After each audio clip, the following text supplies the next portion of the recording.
Hello, good afternoon, and how are you? My name is Cadet Staff Sergeant Matthew Hawthorne, and today I'm going to be teaching a little bit about something called a line search.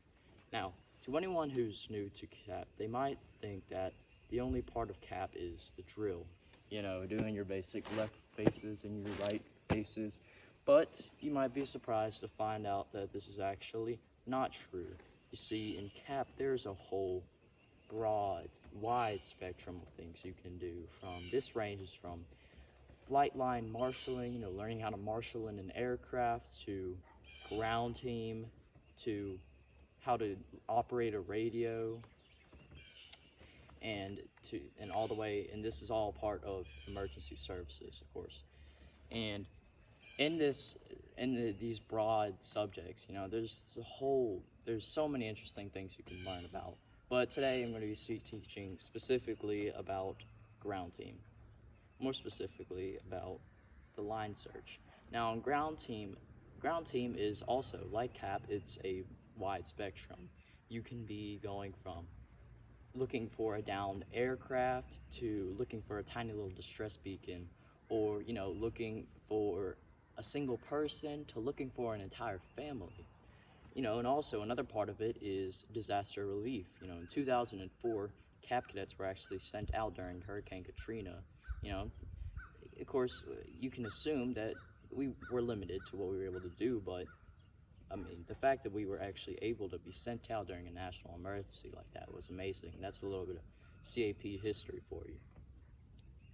Now, going back to ground team, a large part of it is simply looking for things, but looking for important things. And a big part of that is something called a line search. All right, so as part of a line search, you're gonna have ground team members. These are your lower down guys, but everyone in the ground team is important. These are going to be the guys. They're going to be doing the most looking. They're going to be doing, the hard work, the rough and tough, walking around, looking in specific areas, or, they're going to be having to walk through mud or water or bad conditions all the time. But, they're just as important as the ground team leader, who is the person who is in charge of commanding the ground team. He's going to be deciding where they go, what they're going to be doing when they get there, and when. So in the line search, the whole premise of it is to be able to get a group of cadets who can basically cover, you want to be able to do, it's an organized search. You're covering a large section of land. Say you're in the middle of a forest and you need to search an acre. So, you have your ground team members, which I'm going to be making short. Oh, paper's about to fall down. When you're writing them short with an M. So, and in this, we're going to be presuming that up is facing forward. So your ground team members are going to be like this.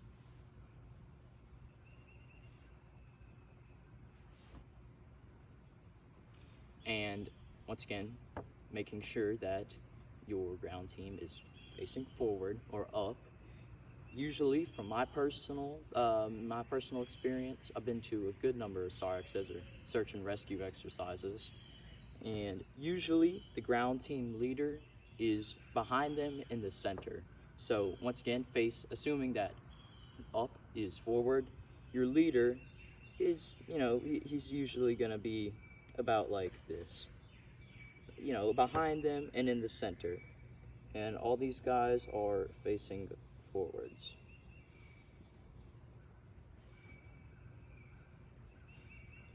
Right.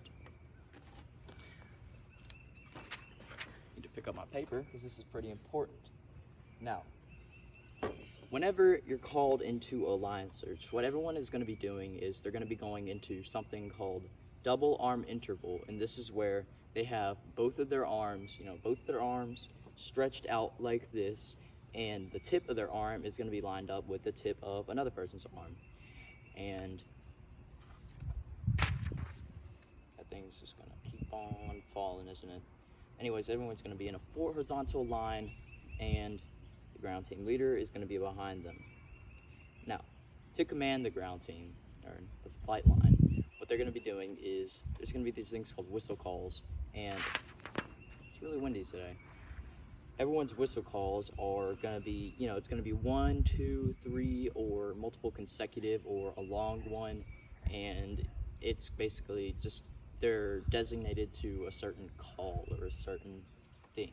I'm gonna go ahead and pick this paper up, but whenever the ground team leader is, he's giving out these commands, you wanna be very loud and you want to be very concise. So, for example, the whistle calls, going back to that. 1 whistle blast means go. 2 whistle blasts means halt or stop. Everyone stops. 3 short whistle blasts means danger, stop immediately. And this applies to everyone. Everyone has to stop instantly. This could be because somebody found a snake, they could be about to walk off a cliff, or about to walk into a lake or something, anything dangerous. And then the last whistle call is 1 long whistle blow, and this signals that everyone needs to rally up or group up or come together on the ground team leader. Verbal commands for 1 whistle. If you don't have a whistle, if you want the flight line to go forward, you can say, "Forward the line." If you want everyone to halt or stop, you can say, "Halt the line." Like that, simple. So you don't have to have a whistle, but it helps. Any attraction techniques. If you need to specifically point out someone's name, you can shout out their name. You could say, "James, halt." Or, you could say, "Sound sweep," and this will get everyone to, usually what it is, everyone will start counting off a number. That's from my personal experience. We've only done it once or twice, but everyone will count off a number going 1, 2, 3, 4.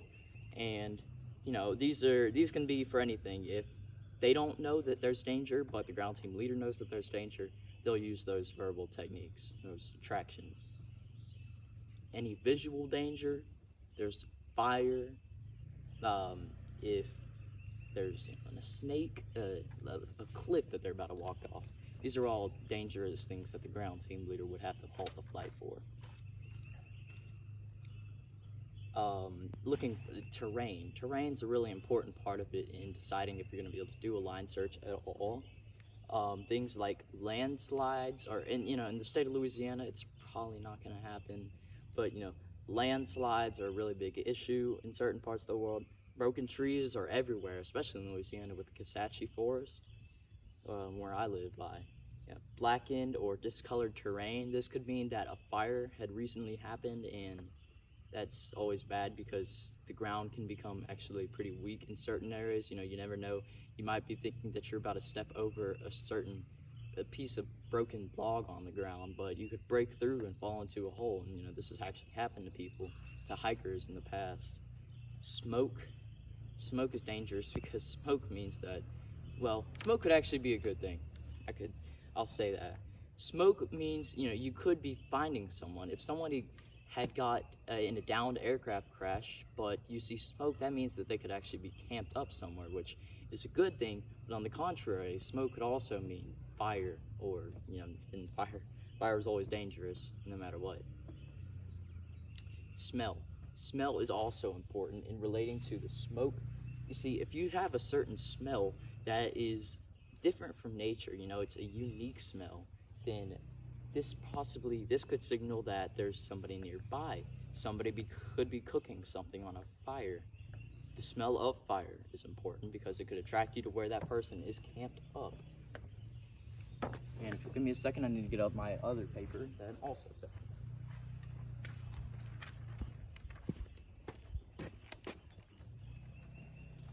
Fuel, oil, or brake fluid. Now, fuel and oil are really important whenever trying to find a downed aircraft because fuel is going to be everywhere, and most of the time, if it's in a downed aircraft, it's probably going to be on fire.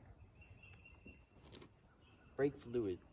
Brake fluid is, if you have a car that ran off into a, usually with ground teams, right, and this is before all the line search happens, if they're traveling, they'll be in a van, and everyone will be in a certain position in the van, being able to look for certain things.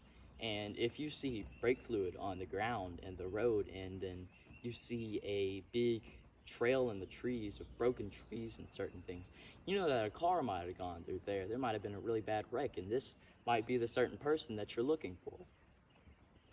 Physical clues. Now, these are things like trash on the ground, cigarette butts, broken glass. Broken glass is pretty important. That could be many things. Smoke, of course, going back to that. All sorts of trash, candy wrappers, or broken, disturbed underbrush. Underbrush is important because this means that somebody could be walking through a certain area. If you see anything that is unusual to what an animal might have done, then this could actually be a sort of line, a little trail that leads you to the person that you're looking for, or whatever it is. It could be a plane. If there's a certain amount of tree line that's just cut off all of a sudden, that possibly means that a plane had just flew through the area and crashed. Signs of human occupation is a very large spectrum, and this could be going, once again, any trash they left, clothes that you find on the ground, cigarette butts, food or drink. Any human occupation is a good clue, and this will help you lead to whatever you're looking for.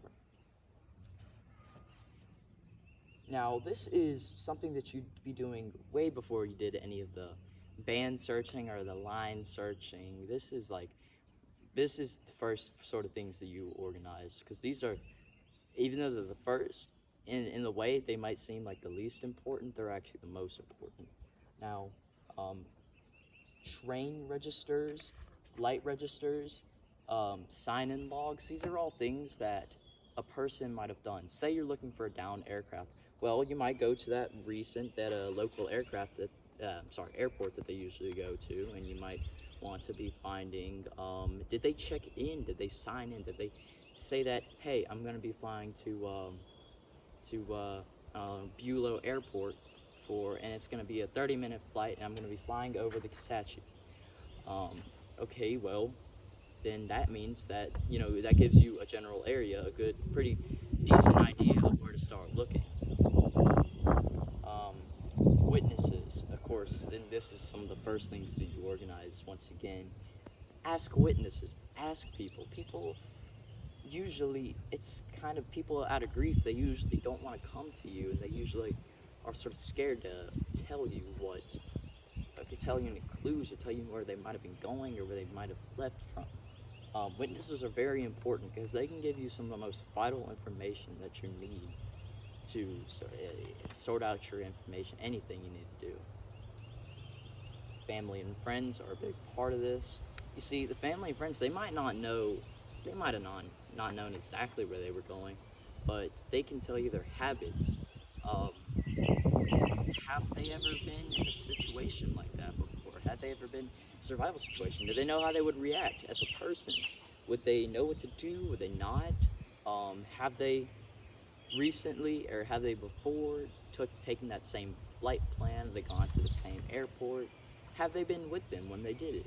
This is all important information. Events, signals. This could be smoke, sounds. A really big symbol is a flare. Flare gun is something that it shoots up basically a big incendiary ball, and it's really it's pretty easy to see because it's a giant ball of fire in the sky. And if you see anything like that, then you can really zero in their location easily. Falling rocks. This kind of goes back to signs of human occupation. If you see that there's falling rocks, that means that you know that someone's going to be really close to you. But you got to look out for, it actually could be an animal, or say you have a deer that's running through the area. You know, he's galloping along. You hear rocks sliding down. That means he could be going up a hill. You know, you got to be careful of those sort of things, but it's a pretty big part of trying to find someone. Unusual noises. This is a big spectrum. Unusual noises could be anything. You hear loud popping noises. I don't know, they might be having some fun. They might have a few pine cones nearby them and they're camped up in a fire, and you know, Billy Bob's, well, that paper's gone. Billy Bob's trying to at least make his time fun while he waits for people to rescue him. So, you know, he's throwing some pine cones into the fire and it's making a loud popping noise. If you hear a scream, that's really important because you know that they're probably in danger or they're having a panic attack. You know, if you hear just talking, any sort of noise that could lead you to a person is vital. And it's so is human occupation, your log books, anything. Like, these are all major parts. And even though they might in the like small scheme, like looking at it just from here sort of as a, if you're looking at it individually, they might not seem important, but whenever you put them in together, you'll see, you know, in the grand scheme of things, these are all really important, and they're very important parts of sort of, you know, there's the mission of CAP to prepare people mainly to go into the military, but to, you know, prepare them for real life scenarios. You never know when you're going to be sent out or you're going to be put in the field to look for something, and you know, and I personally think I agree with everything they do with CAP. The ground team, I think it's extremely important, and I hope that one day you too can get involved in it. See you next time.